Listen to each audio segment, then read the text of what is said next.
What's up guys, Cloudie here, checking in with another GM note for the upcoming second patch of February, which is posted by GM Lakrak yesterday. So let's just get to it, see what's in store for us next week.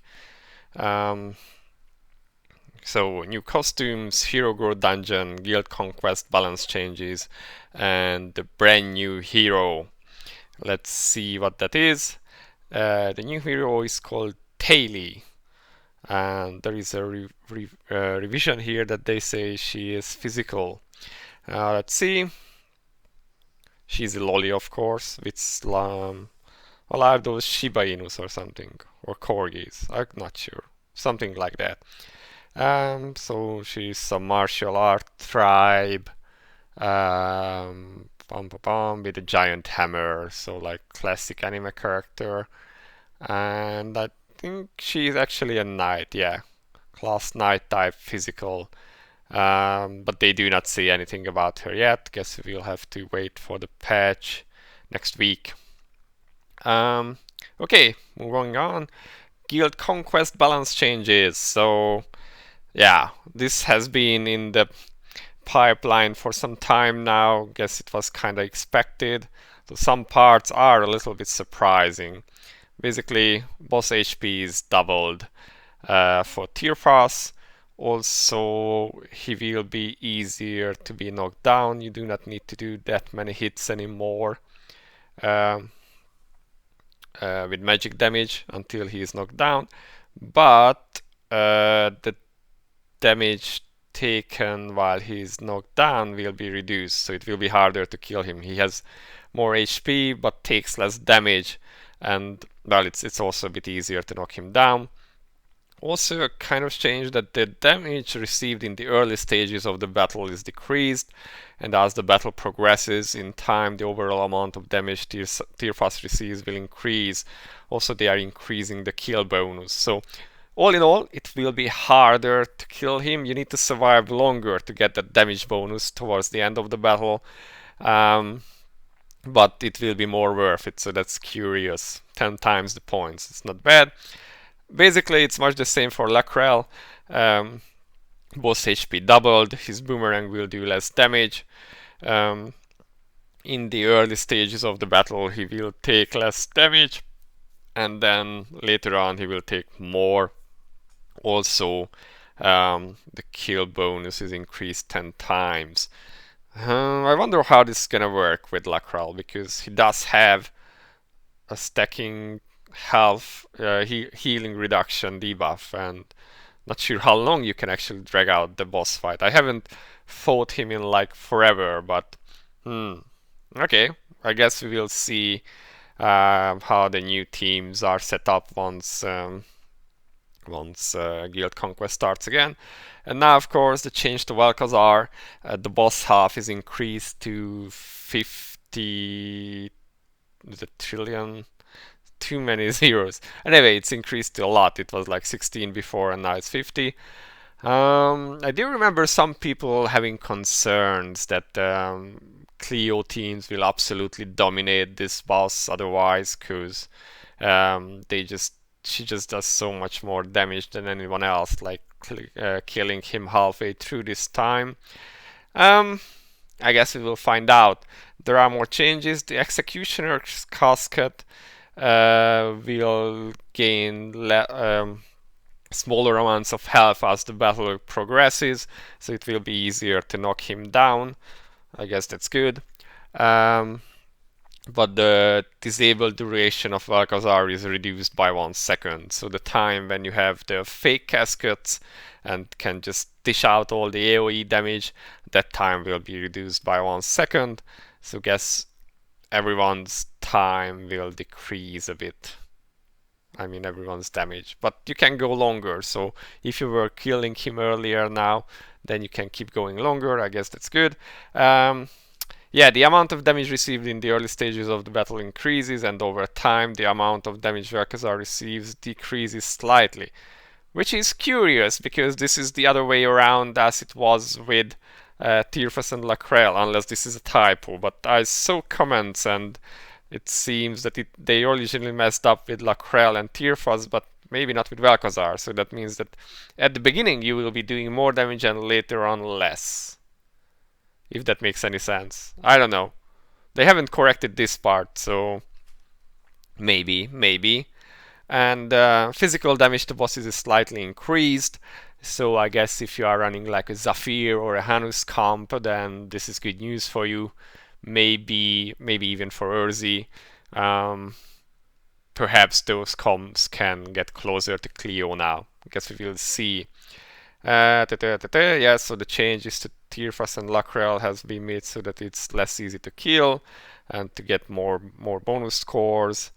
Yeah, and they try to bring physical and magic teams closer.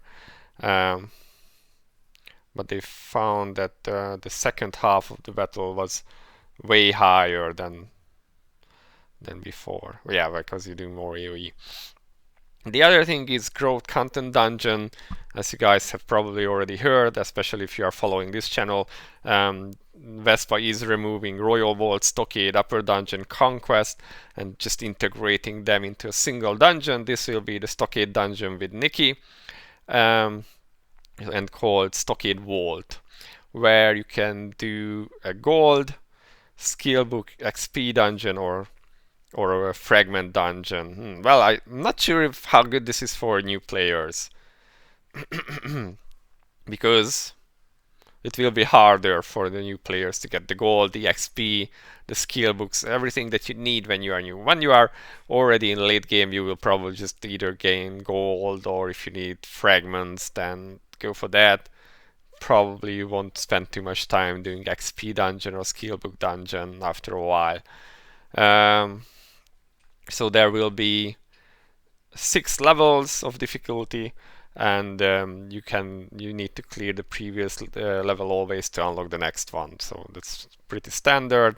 We get, I believe, and you can only do it twice a day, and you should get, they say that the Ruby Flask from the original Conquest can be obtained in the daily and weekly missions of Stockade Vault. So if you keep doing the Stockade, you will get Ruby Flasks. That's pretty good. They kept that one up. And there is also a change to the cursed flask. They will no longer apply the stun and attack speed boost, so that's a good thing. That would mean that they are less annoying, especially in challenge raids where I really hated getting all those stuns. It was just annoying because sometimes if a boss was really hard, you just had to remove your flask, so the random stuns wouldn't really help. And yeah, they will be deleting the achievements related to these previous vault, Stockade, Upper Dungeon, and so on. The entry recharge, so you will recharge every day at the reset. You will get 4 charges, and you can get a key which gives 1 more entry. For rubies, you can recharge 3 times, which is 100, 200, and 400 rubes. I don't think it's worth. There are better uses for your rubies. But you cannot re-enter the same dungeon. So that's actually important.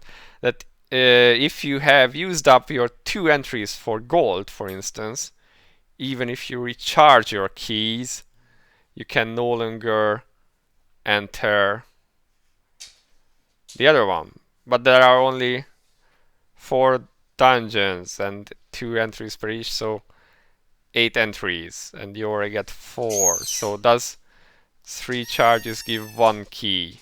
I wonder. Jesus, dog. Alright, and yeah, Nikki's blessing will be giving 1 extra entry for this, so that's also a good thing. It makes her buff actually more useful. Then it's not just Stockade now, but it's for this new Stockade dungeon. Okay, moving on. We have new costumes, which are the desert costumes. I guess Vespa will be continuing with these. We have Frey, Cleo, Maria, Lorraine, Laias, Theo, Neraxis, and Glamvis. So that's a very female-heavy setup there. Cleo looks nice. Maria, yeah, cute, but I will probably stick to her Chi Pao. I hope I'm pronouncing that properly. Theo Theo looks to me the same as his previous costume that had this white and whatever. It's not really different from that, but the cake looks nice. And he has heels, that's so strange. Laia, super cute as always, especially with those horns. That's pretty nice. And yeah, so these costumes, as the previous batch, have some extra motions to them. Here we can see Maria's crow just stealing her strawberry or something. Yeah.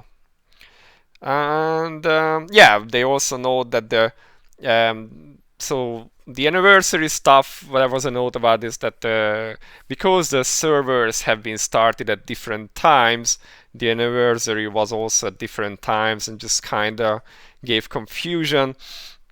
So they replaced that stuff with Orwell Foundation Day, which will be around, I forgot exactly which date, but anyway, the event for it starts next week with the update, so look forward to that, guys. They have promised a lot of rewards, so I hope we can get that. And that's pretty much it. There were a lot of comments, of course, the usual. Hey, I just fought this guy in arena, I think. Hi. All right, so yeah, that's it basically. Costumes are nice. The changes to the vault are nice. Now I can get through this real fast instead of taking forever. New hero, lolly tank, I guess. Physical too. I'm not sure what the balance is now between physical tanks and magical tanks that are actually useful outside PvP. Because for PvE you have Jane, perhaps Sonya, a Celica, or that's it. And that's for magic. And for physical, well, you can run Philop, Close, Lowman. Okay, maybe you can also run more F4 for magic, sometimes even Naraxis, but those two are not really that great. Okay, maybe a physical tank is good. And I just hope that she is not yet another PvP unit, because all we have are those. Taily's puppy number 1 and number 2. Yeah. Alright, guys, so that's it basically. Gonna leave it at this. Let me know what you think about the patch, and I'll see you in the next video. Cloudie out. Bye bye.